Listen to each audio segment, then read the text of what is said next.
Chapter 3. Hurt people hurt people. I was searching for answers, asking God for answers. Should I stay? Should I leave? I am full of rage, especially now that the tables had turned. He was trying and I didn't care. Don't try now was how I felt now that you're losing your wife. I know my attitude is the worst. Megan, my friend, tried to understand. She would listen to me, but her situation wasn't any better than mine. She was married and had her boyfriend's name tattooed on her breast the size of a hand and wore the ring that he bought her. I laughed. I said, Megan, you cannot be engaged and married at the same time. Megan wanted kids. She wanted one with her boyfriend. She was in her 40s with no children. Seeing how much she wanted kids, I felt bad for her. She was type 1 diabetic and always sick. Our friendship was based on pain that we had in common. I was the foster kid. She was adopted at birth. Megan's birth mom was white and her dad was black.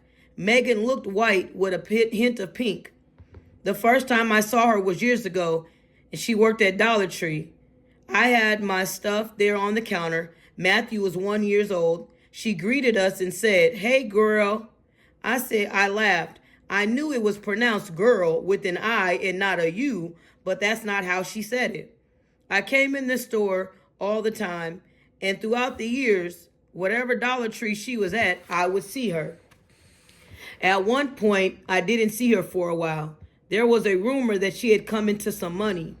We only knew of this rumor because it was said that she had given $10,000 to my stepson's mom, Sharon. I didn't even notice she knew the woman, let alone why would anyone give her $10,000. That wasn't the worst part. If the rumor was true and Megan did give Sharon $10,000, then why did Sharon not have a car or a place to live?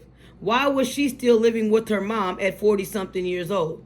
When I heard that Megan was even cool with Shiloh's mom, I stopped being cool with her. They are supposed to be cousins. I didn't rock with Shiloh's mom, and if you rocked with her, you couldn't possibly rock with me. We were not even in the same pond. Honey, a year later, I went to Dollar Tree, and guess who I saw? Megan. I got in her line. I said, hey. She said, hey. She checked me out. I tried not to ask, but I had to. I said, Megan, you really gave that girl $10,000? She said, yes. I shook my head. I said, call me. I slid her my number and walked out. Before I made it to my car, she was walking with me and said, Jay, let me tell you, that girl is dead to me. I said, then why did you give her $10,000? She said, we're supposed to be family. I said, I wish I had a family member that would give me $10,000. She said, Jay, if I ever come into some money, more money, I got you.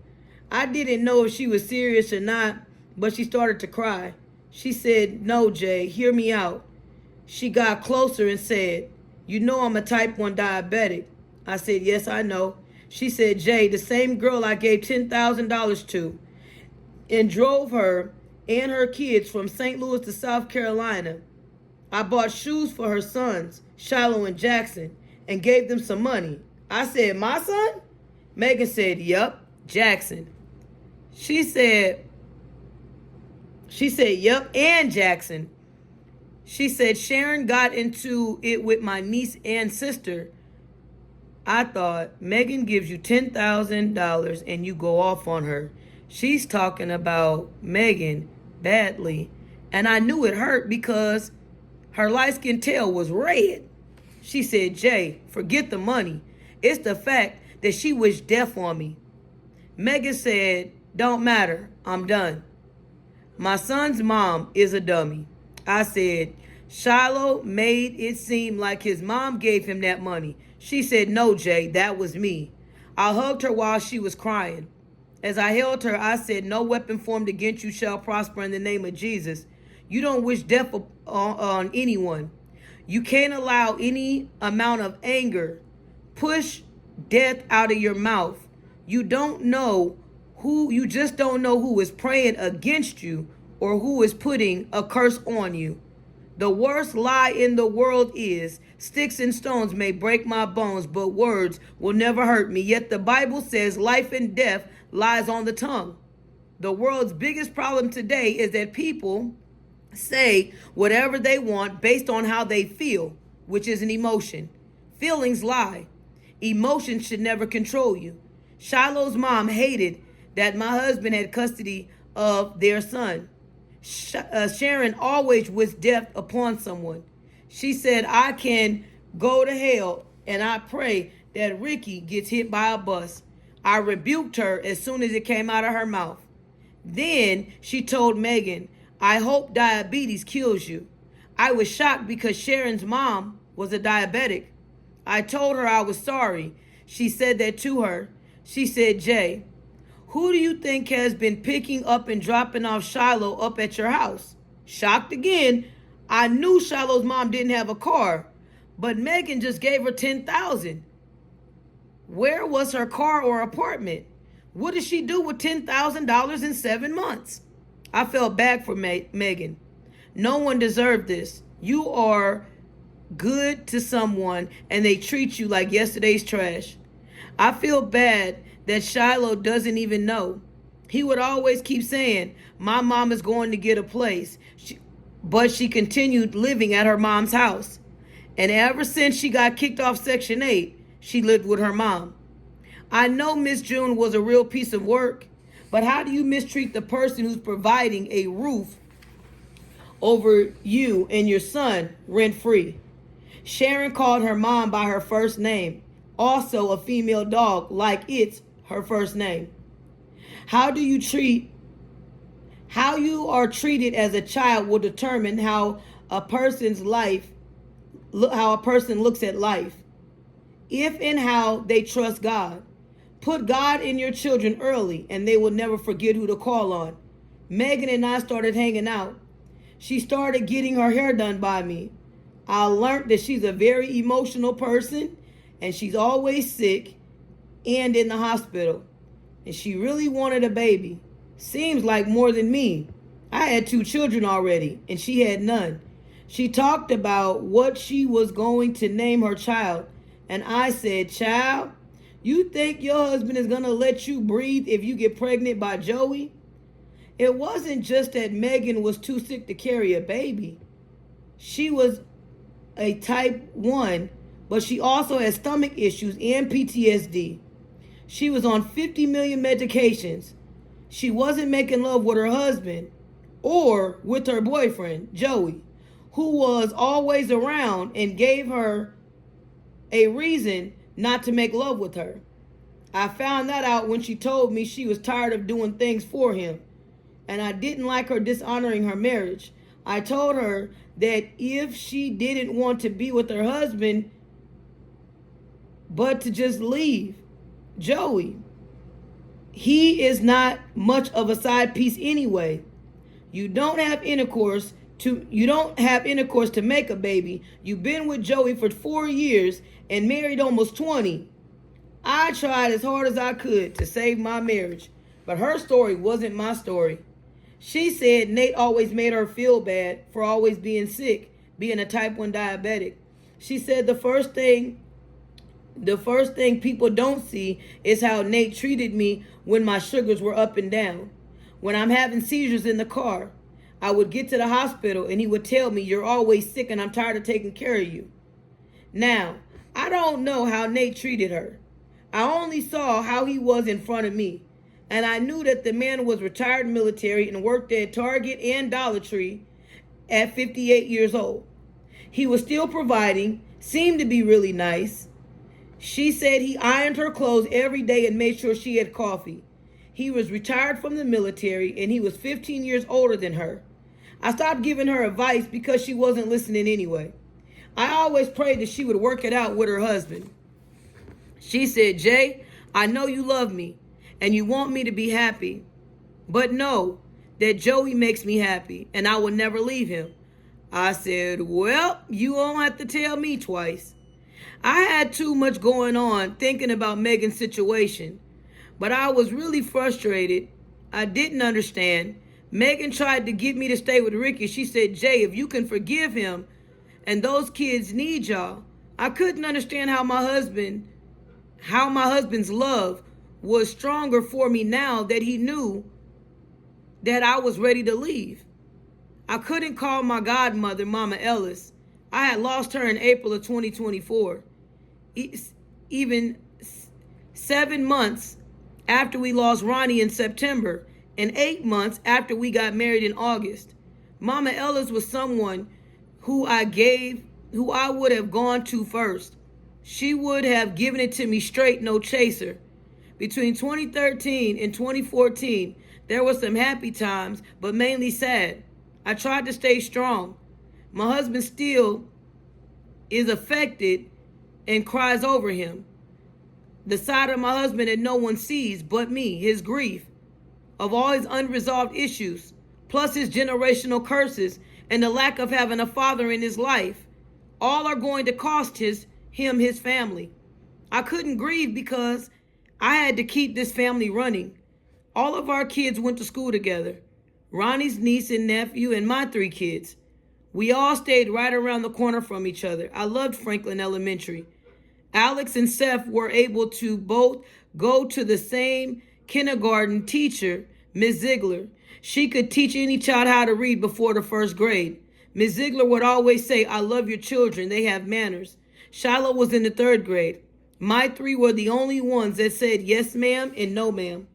For my first time dealing with the school system, I was happy my son got a great teacher like Ms. Ziegler. She went the extra mile for my son, and she will forever be in my heart. She always kept me in the loop with Matthew. We found out that his kidneys wouldn't allow him to hold his bladder, so she would allow him to keep an extra clothes there. She never made Matthew feel bad. She would call me and say, he's okay. I just wanted you to know he had a situation. I love that she called it a situation. Franklin had a very nice principal then. He was very kind. He never treated us like we were colored. Ronnie used to watch the kids when they got out of school while I went to the salon and stayed until Ricky got off work.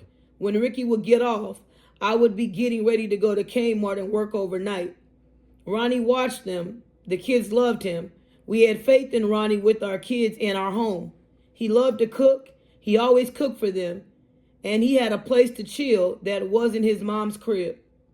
Out of all my husband's so-called friends, the A1s and day ones were really Cameron, Ronnie, Ian, and Oliver. They were always cool, chill dudes. The type of dude you see in a party, packing and paying attention. The one thing about Ronnie was that dude went hard in the paint for my husband and always went to see my husband to get his hair cut. My husband had those deep waves. Cam came to my husband as well, and he always paid for haircuts. I pray Oliver is saved. Maybe once God saves my husband, he will lead his friends to God. Ronnie, shortstop self, was one who was always with Ricky. He was 5 feet, dark-skinned, and had short hair cut with waves. We got along because we looked at each other eye to eye. He was very proud of being dark-skinned and loved Lil Wayne because they had the same birthday. Ronnie's mom, sister, and Ronnie had a gold tooth. My husband had 2 golds in his front. They were all alcoholics as well. Once he drinks, he will pass out on you. But no matter how big my husband is, don't ask me how, but Ronnie would get Ricky out of the car. He seemed to be the only one able to wake him. It got on my nerves. I said to Cam, y'all let him get like this? He said, that man is grown. I hated seeing him like this. Why do you drink like this? His mom would tell stories about him passing out in clubs, yet you allow him to drink with you. He doesn't know his limit. I always told him that.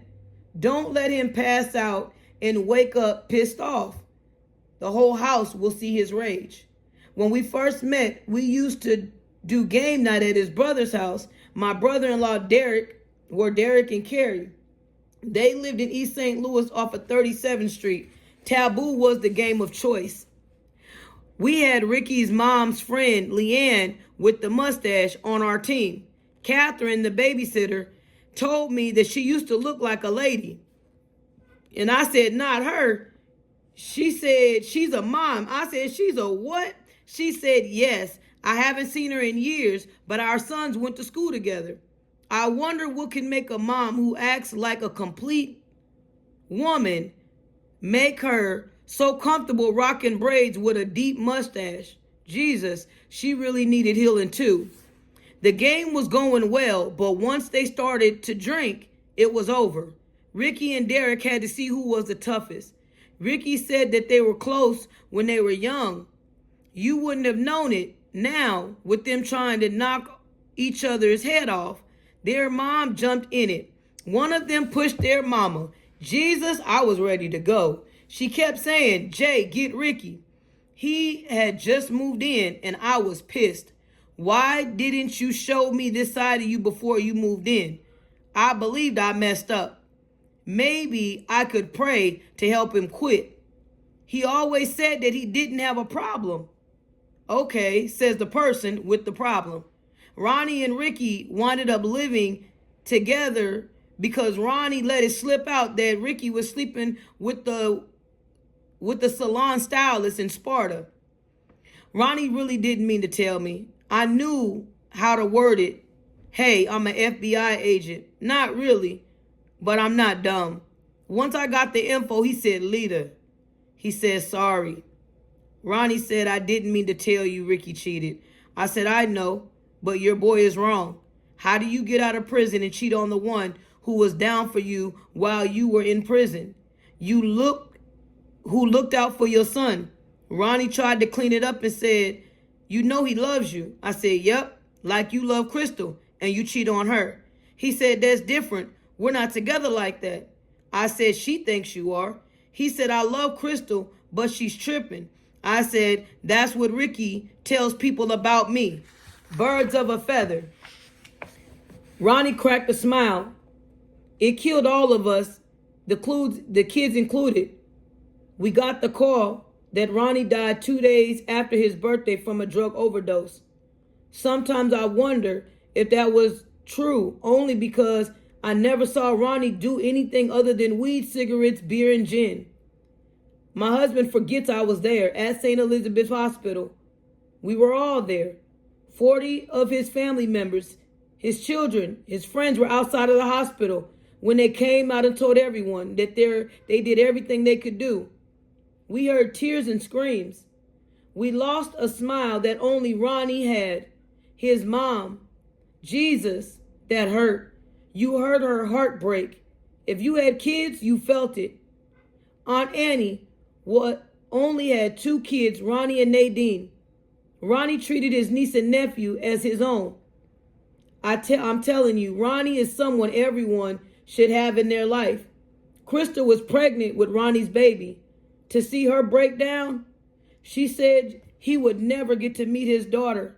That was heavy. Ronnie was full of joy and love. The last time I saw him, he was in the truck with Jason. I told him I didn't have faith in Jason. His word was as good as a $3 bill. Ronnie said Jason does lie a lot. I said, Ronnie, you keep looking out for Ricky. He said, Lita. I said, yes, Ronnie. He said, I'm happy y'all got married. I said, it's time for you and Crystal to get married. He said, I know. We're all happy that Crystal was pregnant. They were together the same amount of time that Ricky and I and Levi and Shauna. Ronnie was supposed to be a witness at our wedding. The fact that he died 1 month after we got married hit so different. Freedom Drive and Liberty Street was where it all started when I met my husband. Ronnie's favorite color was green. Ronnie loved the Celtics because of the green hat. We all wore green for his funeral. Ronnie's mom was a member of DMCC. She had the funeral there. It was beautiful and also hard to see Ronnie in a box. No matter how beautiful a person he was, Ronnie was gone. It was hard to watch my husband cry as they played his favorite song, Take Me to the King. Pastor Daniel really did a great job. I see it's not easy preaching funerals. I love that Pastor Daniel wanted to make sure that no one left the funeral unsaved. So many people came to the altar. I wondered who actually got saved and gave their life to God. What I do know is God definitely knows the heart. I prayed Ricky truly gave his heart to God. I believe Ronnie's death would bring Ricky and I closer. Maybe he would start cherishing life. Instead, he actually got worse. He was out here acting the dang fool, disappearing for 10 days. I put it on the account of Ronnie's death. Yes, you were going through it, but it's me you are mean to. The kids are scared. No one knew where you were. The tears you shed, I knew it affected you. But this life wasn't just about you. I was going through it as well with the kids, and I had to continue to deal with your baby mama. You're supposed to be my best friend, the family man I love so much. What happened to the one who sleeps light to keep us protected at night when you are sober?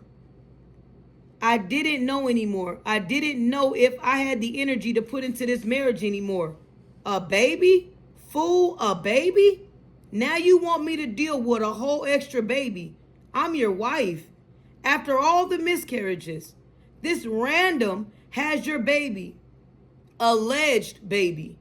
Not sure if I could or if I even wanted to deal with it anymore. For years, I stayed for the children. Catherine would say, remember, you know what you have. Yep, a liar and a cheater and a drunk. And he got the nerve to walk off a job. I didn't want to know if he could do anything else to possibly hurt me or his children. I just wanted it to be over. I didn't want to touch him. I didn't want to kiss him. I didn't want to even sleep in the same bed. Everybody just wanted to put their 2 cents in because my husband wouldn't stop telling people. He was looking for advice on how to keep me. Even Jamie next door said, Ricky, man, you really messed up. Jamie always tried to get Ricky to do the right thing. He tried to help him get his license back. If he saw Ricky driving, he would tell him, you know you shouldn't be driving. Jamie and his wife would always give my kids things that their kids couldn't use anymore. They were really nice white neighbors, something you didn't see much of in Belleville, Illinois. They did not judge my husband no matter how dark he was. Who was praying for my marriage? My mother-in-law? That's a joke. She meant good if I was buying her something. Then she would disrespect me on the count of her son. The only thing I ever agreed with her was she said, y'all don't need to be fighting in front of those kids. Then she say, I just want to know if it's my grandbaby or not. It's okay for you to feel like that, but don't you think that you should say that to your son, not your daughter-in-law whose heart is crushed? Everybody has potential, but potential doesn't make you stay. I don't know what would happen to Shiloh, Matthew, or Alex, or how they felt. We have been together their whole life. Leave or stay was the million-dollar question. In my mind, it was over. My heart looked at the children. Most women can hold a secret, especially a secret that could get you killed.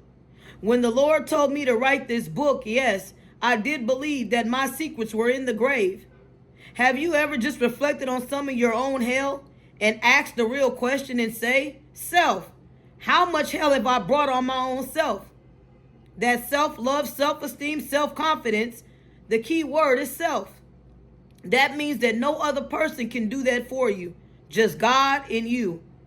That's why God tells you to lean not on your own understanding. I brought some hell on myself, hence the title. Oh, Jesus, my stomach just dropped.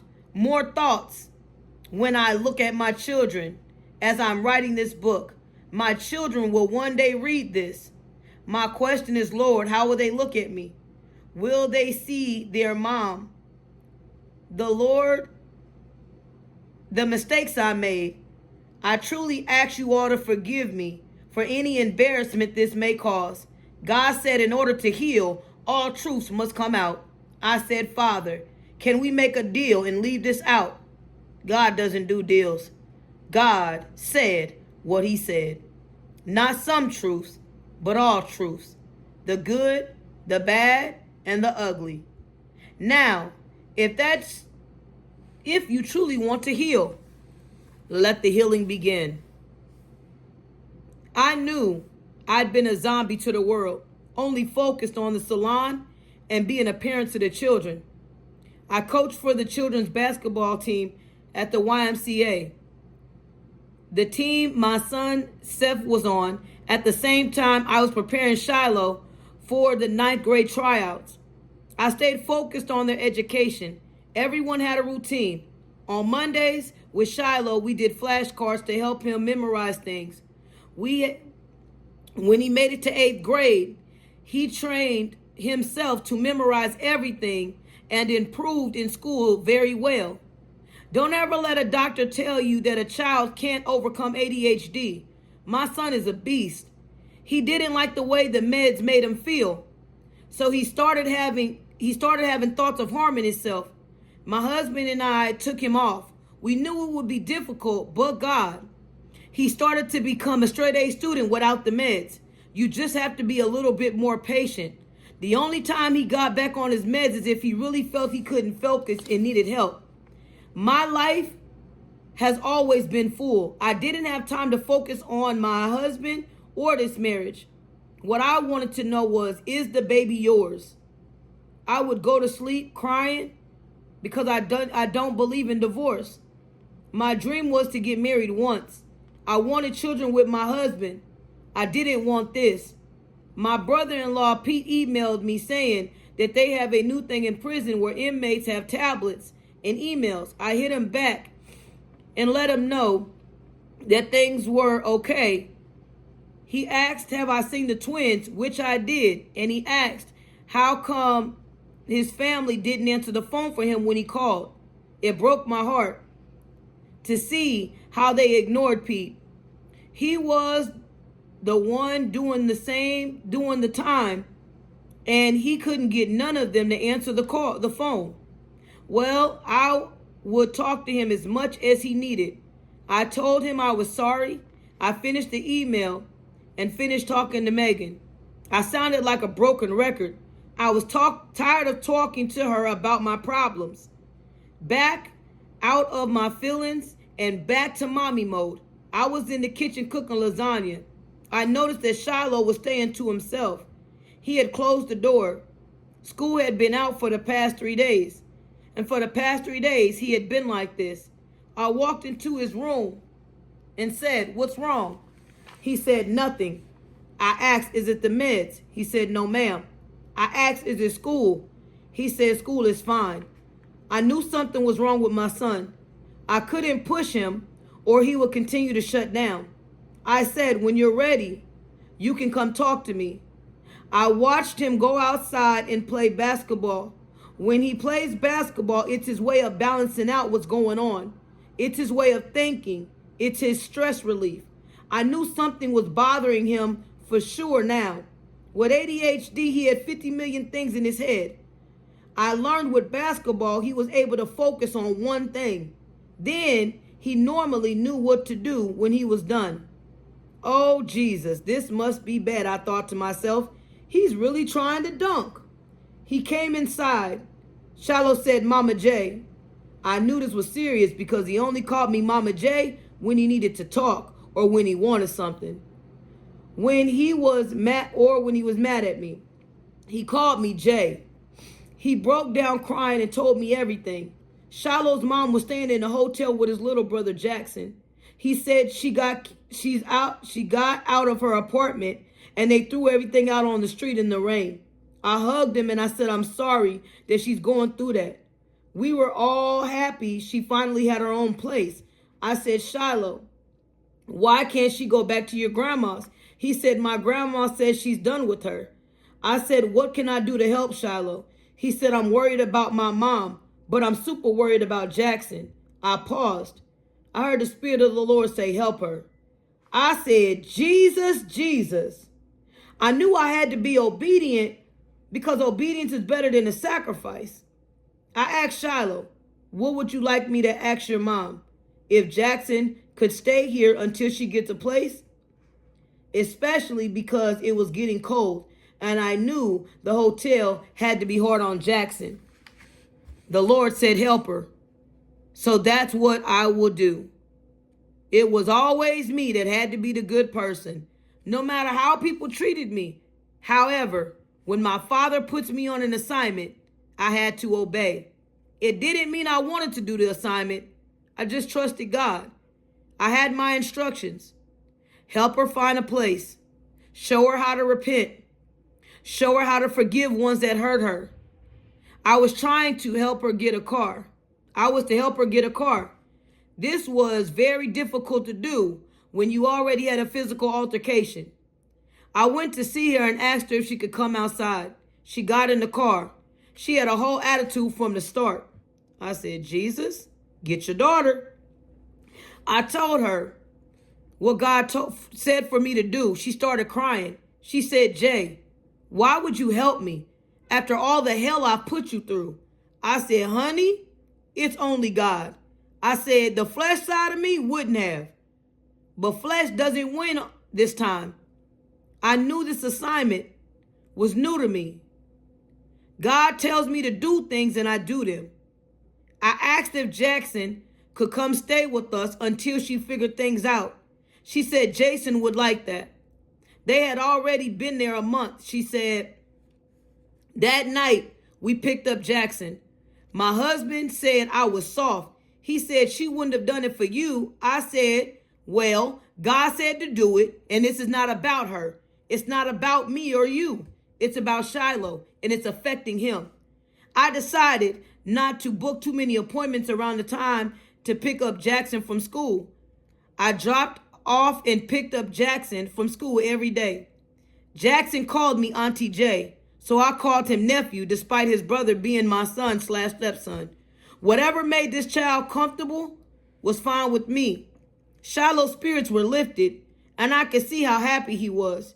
It was a slow day at the salon today. I was on the phone with my ex-boyfriend, Sam.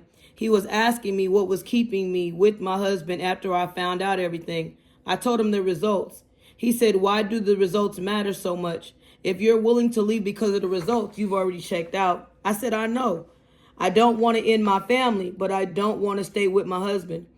My client, Miss Emma, knocked on the door. I told Sam I would call him back. He said, would you move to Virginia? I said, let me call you back. He said, okay. Miss Emma came in. She was getting her locks colored, retwisted, and styled. Her locks were almost to her butt. Halfway through her appointment, she told me her nephew wanted me to look at his hair. She said he wanted to start locks with twist in a comb. I told her he could come up here and let me look at his hair. She called him and he said he was on his way. Her 3-hour appointment was done. Her nephew never came.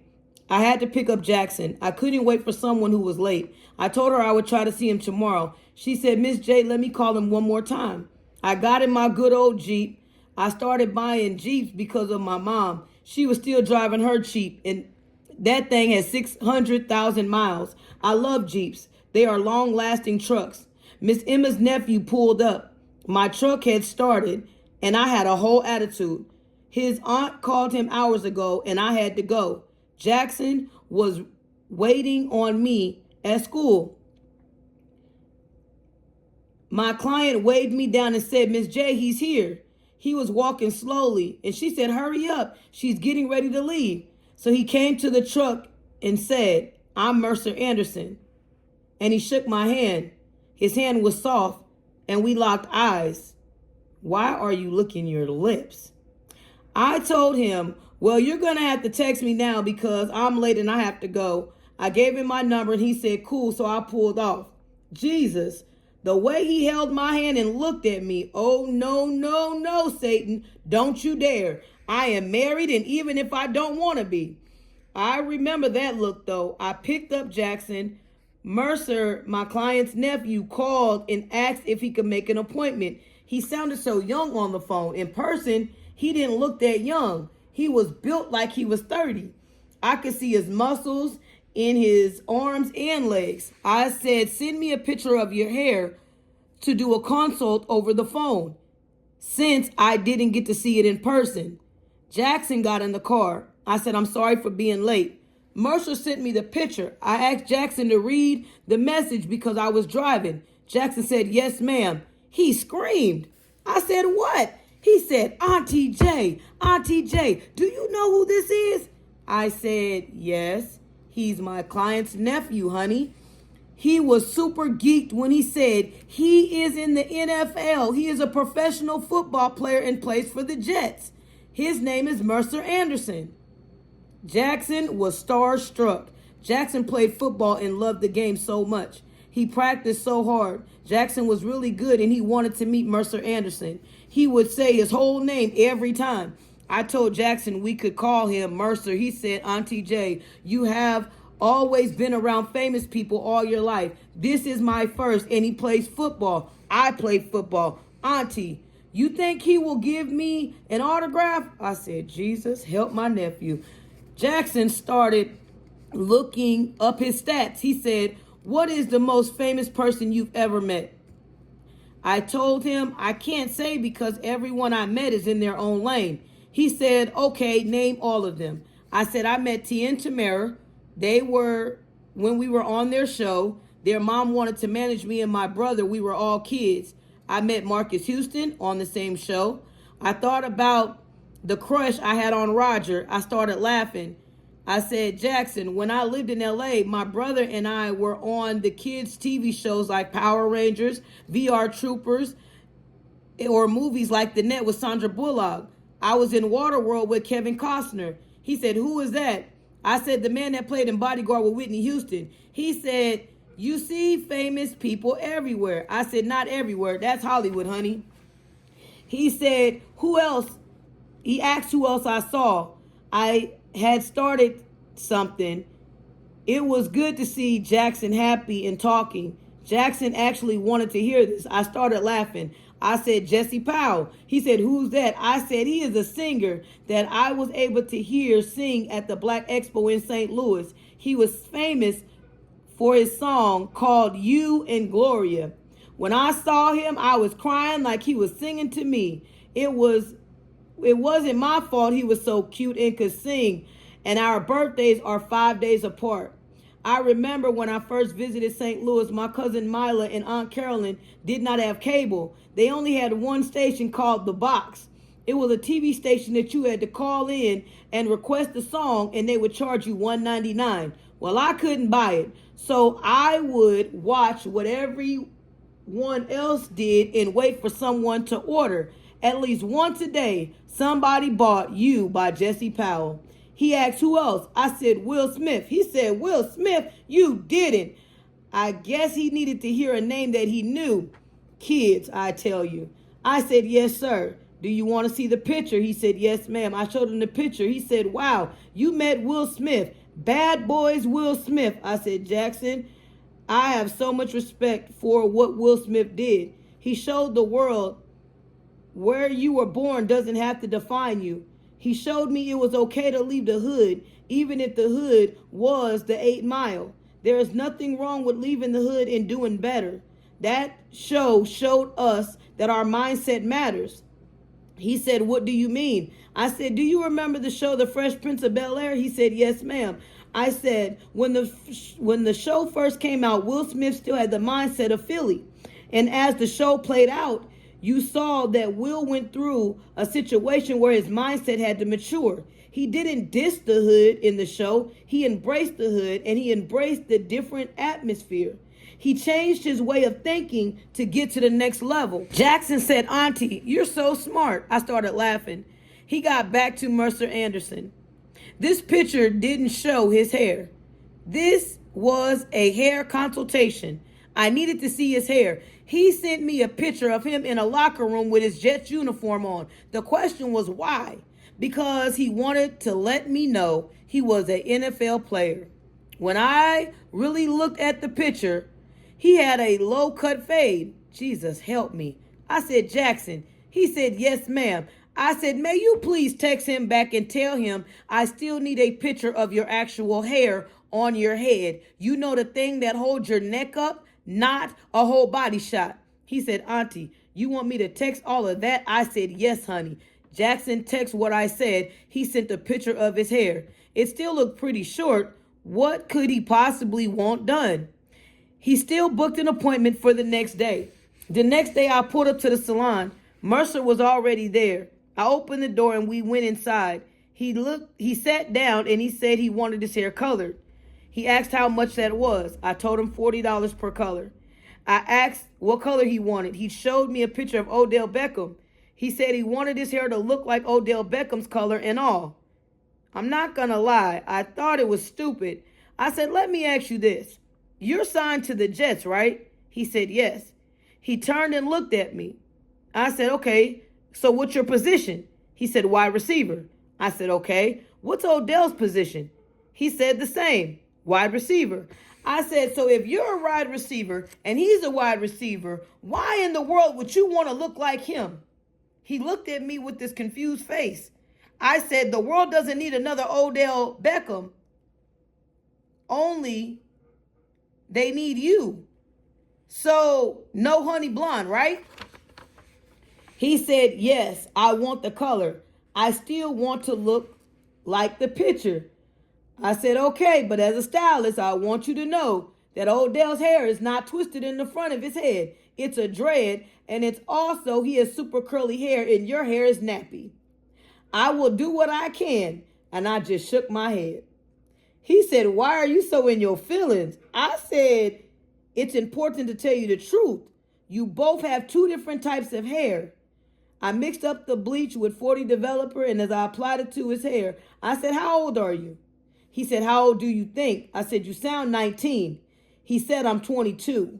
Once his hair got colored to the color he desired, I washed and conditioned him. I assumed we were done. He looked in the mirror and said, where are the twists in the front? I said, to look like Odell? Lord, help me. He said, yes. I put the two funky twists in the front of his hair like he asked. And it looked crazy too. He left, and I left to go get Jackson. I got a couple of calls days later from him for another appointment for his whole head to get twisted. He confirmed his hair didn't look right with the two twists in the front. As a stylist, I gave him what he wanted. Like I said, he wanted the Odell. He was young-minded. We would have done it correctly the first time. Now he had to pay more money. I hear a lot of people say, well, you're the beautician. Yes, you're right. However, some of you just want what you want. And when we tell you something is not going to look right, you still don't listen. This is why I ask my clients to show me a picture. Miss Grace from Regency taught us all that if a client shows you a picture, there's no way you can say, I did it wrong. Meanwhile, we were putting our YMCA membership to use. We went sometimes for my son's game, but now it was an everyday thing. I had this dream ever since I quit smoking, that I could finally run with my dog Pebbles in the street like the white people. I really meant that. You see white people running down the street all the time with the dogs, and they was just as happy as they wanted to be, running and walking with their dog. I do say in a white neighborhood, and we were the only blacks on our block. Now that God has blessed me to stop smoking cigarettes, I knew from my father's teaching not to push it, but to take one step at a time. Take a breath until I felt like my body could do more. Treadmill, here I come. The kids were in the basketball gym. My music was going. I started pushing buttons on the machine. I knew very little. I did know what incline meant, like to go up a hill. I wasn't doing that. I started slow. I actually ran for 1 minute, 60 whole seconds, and didn't pass out. Lord, I thank you for blessing me not to quit. When I tried to quit, for blessing me to quit. When I tried to quit on my own, it was hard. But with God, I quit cigarettes cold turkey. I went to St. Louis once every 2 weeks to get 2 cartons of Newport Long 100s. In St. Louis, it was $10 cheaper. So I spent $220 a month on just cigarettes and didn't let myself be stressed out. And don't let myself be stressed out. I smoked for 22 years. I was now 34 years old. I had been smoking since I was 14. Thank you, Jesus, for deliverance. When you mean it from your heart, watch God move on your behalf. Now that I am no longer addicted to cigarettes, it was time to take my health seriously. My brother Eli and I completed a 21-day Daniel fast, just natural fruits and juices. I weighed 163 pounds to start, and after the fast, I lost 20 pounds. When you do a fast, you should leave something behind that wasn't good for you. Pepsi was mine. I was addicted to Pepsi. I drank almost a case a day. No more Pepsi for me. I don't play when it comes to fasting. I may be in it and at it, but I know fasting without praying is just a diet. Fear tried to take over at first, so God started to calm me down. I remember hearing him say, build your lungs up. I ran 60 seconds again. Then 2 minutes later, I gave myself a hand clap. I ran for 3 minutes. I took a breath and got some water. As I was drinking, I thought about my husband. I wish I could wake up and look at my husband and kiss him and say, I will stay with you, but I couldn't. I didn't want to stay. He cheated too many times. She wasn't the first or the second that I found out about. My husband was out there. Everyone around me knew it, including my mother-in-law. No one said a word to me. This came out because it involved a baby. I jumped back on for 4 minutes running and then 5 minutes running. I started posting my workouts on Instagram, and Mercer would post something back on his stories. Why? I had no idea. I was just happy I could breathe. I went back the next day and started running, and every day after that, I became a gym junkie, which was cool because while Mercer was in town waiting to go back to the Jets, he would be doing workouts, and it was nice. He would give me some advice on workouts and also about my diet. Then he said he didn't eat red meat. That was good for him, but I needed my steak, honey. Well done. I could always make a great steak. Beef ribs are my favorite. I started running 5 days a week. The week turned into weeks, and the kids just loved any excuse to come out to the YMCA. I really enjoyed running. It took my mind off of whatever was at home, which was a bunch of fights. We had basketball games and my treadmill. I knew I was going to be able to run with pebbles one day, just like the white people. No one can get offended. My mom is Dutch, so there you go. I was going to run like a forest. Not that far, though. I was definitely on my way. I could see my shape. I could see the weight drop off. I was actually feeling good about myself. Mercer wanted to know if I was busy. I told him no. So he called and explained that he had a photo shoot coming up, and he wanted to see how his hair would look before the photo shoot. I booked his appointment. As at the appointment, he walked in. I noticed he had on his Jets workout shirt, and his arms were completely covered in tattoos. I shampooed his hair. I started twisting his hair with the comb. His hair wasn't that long, so it had to be extra small twist. He was asking questions like, how many tattoos do you have? I told him 35. I asked if he had tattoos anywhere besides his arm. He said, no, I'm getting my whole chest, stomach, and back done. There's a guy that I'm going to see in Alabama. You pay him $1,000 and he will tattoo you until you can't take no more. I said, yeah, right. He said, for real. I said, who can get a tattoo for 6 hours or even 7 hours?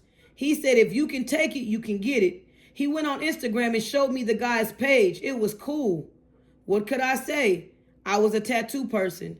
I told him I wanted the rest of my back finished. He asked if he could see. I paused.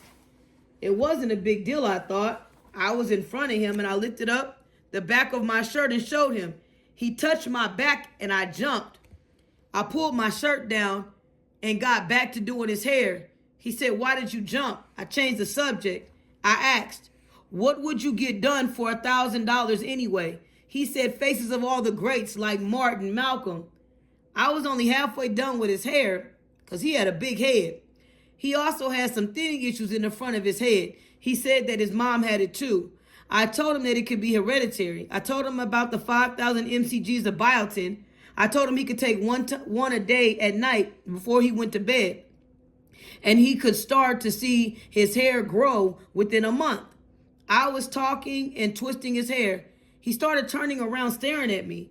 I knew I was smiling too much. I kept turning him back around. He was turning back just to keep staring at me, saying smart comments. I kept reminding him that he was 22 years old baby. I kept reminding him that he was a 22-year-old baby. I refused to be like Shiloh's mom. We talked major crap about my husband's baby mama, Sharon, who was dating and living with a 23-year-old, and she was 42.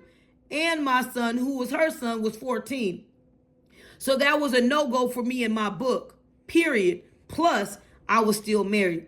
Mercer continued to be very persistent. He continued to tell me how he only talked to married and older women. I asked why. He said he learned his lesson in college. He said older women knew that what they were doing and what they wanted. He said married women couldn't check him. I said, what does that mean? He said they go home to their husbands. So what could they say to me? I just shook my head. He says, has your husband ever cheated on you?